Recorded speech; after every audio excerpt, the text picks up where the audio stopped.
Ce que je vais vous montrer maintenant va bouleverser toute l'Europe de l'Est, car la Moldavie, candidate à l'adhésion à l'UE, a pris une décision complètement folle qui équivaut à une déclaration de guerre indirecte à la Russie. Poutine est furieux et a déjà menacé de représailles sévères. Mais ce n'est pas tout. En plus de cela, Zelensky vient de réclamer 800 milliards d'euros supplémentaires à l'Union européenne, et Viktor Orban l'a littéralement pulvérisé pour ça. Bien évidemment, aucun mot de tout cela sur ARD ou ZDF. C'est pourquoi je vous partage ici ces infos explosives dans cette vidéo. C'est parti. Parfois, en lisant les gros titres, j'ai juste envie de me cogner la tête contre la table. Et c'est exactement ce qui m'est arrivé hier soir quand j'ai vu les dernières nouvelles sur la Moldavie. Parce que ce qu'ils viennent de faire va mettre le feu à tout le pays, et ils risquent de subir le même destin tragique que l'Ukraine. Vous vous souvenez sûrement que l'un des principaux déclencheurs de l'invasion russe de l'Ukraine, c'était les violents affrontements entre la minorité russophone du Donbass et le gouvernement central ukrainien.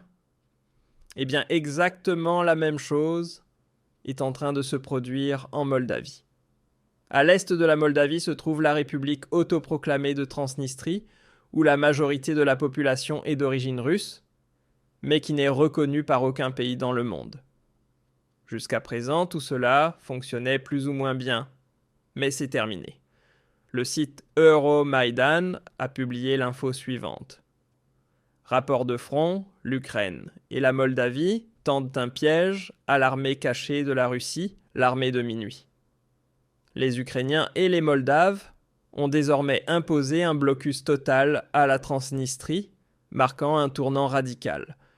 Tous les points de passage ont été fermés, et chaque marchandise entrant ou sortant de la région est désormais soumise à des contrôles douaniers et sécuritaires.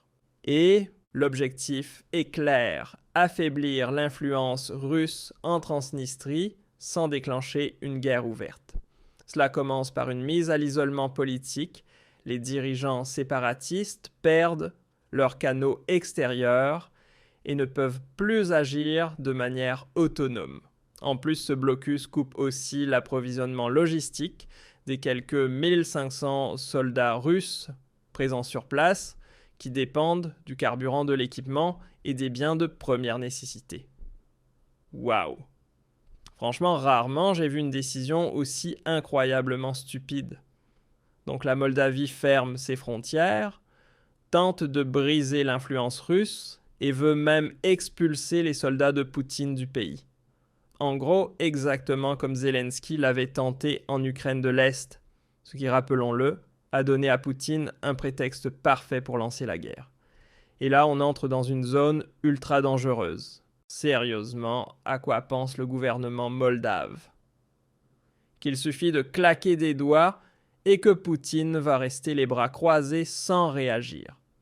Tu en penses quoi, toi? Tu crois vraiment que Poutine va avaler ça sans broncher? Ou qu'il va intervenir pour protéger la population russophone? Parce que on en est à un point où non seulement la Moldavie, mais aussi toute l'Europe pourrait tout perdre. Allez, je vais au bout de mon raisonnement. Et si Poutine décidait d'intervenir militairement ici aussi pour venir en aide à ses compatriotes? Contrairement à des pays comme la Syrie ou l'Iran en Transnistrie, ce sont ses propres ressortissants. Et lui, il ne les abandonnera jamais. Et c'est pour ça qu'il faut le dire clairement, ce que fait la Moldavie en ce moment, c'est une déclaration de guerre indirecte à la Russie. Et avec ça, le gouvernement moldave met lui-même le feu à son propre pays. Un feu qui risque de se propager à toute l'Europe à une vitesse fulgurante. Et le plus dingue dans tout ça, ce n'est évidemment pas un hasard. Réfléchis 2 secondes. Pourquoi maintenant précisément, au moment où l'Ukraine est en train de perdre lourdement? Honnêtement, je comprendrais si l'Ukraine était en train de gagner haut la main, que ça donnait du courage à la Moldavie pour se libérer de l'influence russe, mais là, c'est l'inverse total. Et là, on touche à un sujet dont même les autres youtubeurs ne parlent pas. Pour moi, Cette provocation moldave porte tous les signes typiques d'une opération du MI6 britannique, exactement comme en Ukraine de l'Est. Et donc ce n'est plus du tout une affaire locale. On parle ici d'un coup géostratégique mené par les services secrets avec l'Europe en plein milieu. Et le même scénario recommence nouvelles sanctions contre la Russie, milliards d'euros pour la Moldavie pour soutenir leur guerre contre Moscou. Exactement comme tous les milliards qu'on balance déjà en Ukraine. Et là, ça devient carrément délirant. L'Ukraine vient de demander 800 milliards d'euros supplémentaires à l'Union européenne. Et attention, ça n'inclut même pas les dépenses militaires. Résultat, Viktor Orban est littéralement sorti de ses gonds et a dézingué Zelensky dans un discours d'une violence rare. Regardez cette vidéo, je vous traduis directement après. Les Ukrainiens ont présenté une demande de 800 milliards d'euros pour les 10 prochaines années. Et cela ne comprend ni leurs dépenses de sécurité, ni celles liées à la guerre. Ces postes feront l'objet de demandes séparées. Bruxelles a donné l'ordre. La Hongrie doit aussi rejoindre l'économie de guerre européenne. C'est écrit noir sur blanc. Et qu'exige-t-il de la Hongrie qu'on supprime les crédits immobiliers à taux préférentiels, les aides familiales, CSOK et les exonérations fiscales? Qu'on élimine les 13e et 14e mois de retraite? Qu'on remplace notre impôt à taux unique par un système progressif comme ils disent? Qu'on supprime les réductions fiscales pour les familles? Qu'on mette fin au plafonnement des prix de l'énergie, qu'on taxe les intérêts sur les obligations d'État, qu'on ferme des hôpitaux, qu'on augmente l'impôt sur les sociétés, qu'on supprime les prêts au travail. Et tout ça pourquoi? Pour qu'ils puissent envoyer notre argent en Ukraine. Envoyer de l'argent en Ukraine, c'est comme le verser dans un puits sans fond, sans même parler de la corruption. Je suis d'accord avec les Tchèques qu'ils veulent, mais pas chez nous. Un jour ou l'autre, Bruxelles devra affronter la vérité. L'Ukraine ne nous rend pas plus forts, elle nous affaiblit.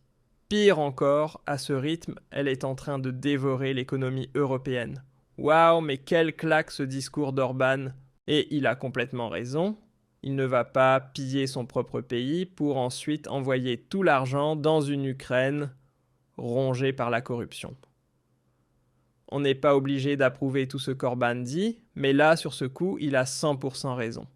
C'est exactement comme ça qu'un vrai chef d'État devrait penser. Et si vous êtes d'accord, n'hésitez pas à lâcher un petit like.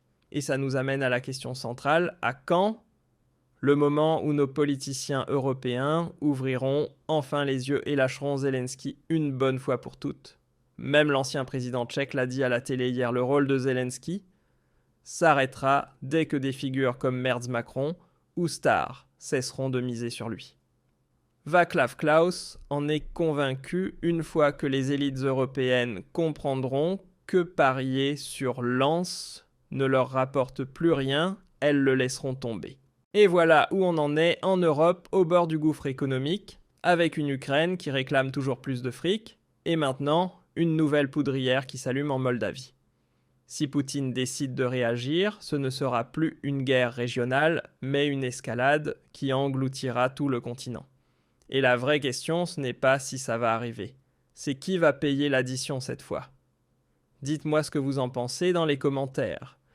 Est-ce que l'Europe va mettre un frein à cette folie, ou est-ce qu'on fonce les yeux grands ouverts vers la prochaine guerre? Écrivez vos avis ci-dessous et laissez un like si vous voulez que je continue à vous informer.